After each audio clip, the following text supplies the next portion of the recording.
Mosotho wa heso sebaka sena seo ke emeng ho sona ke sebaka sa kgokgoba ha lebese, mme ke furaletse ha mmakgorwana. Thaba eo e bonang mose mane e telele yane e bitswa majorobela, mme ha o dikella ka nqa tsane e se le ka bo mosalemane, ke ona lebatowa la mosalemane lena.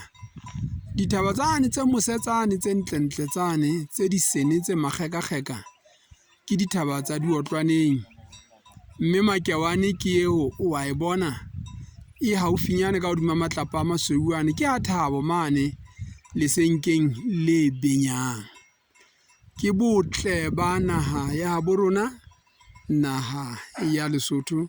A ko e shebe hape ha ke kgutlela morao.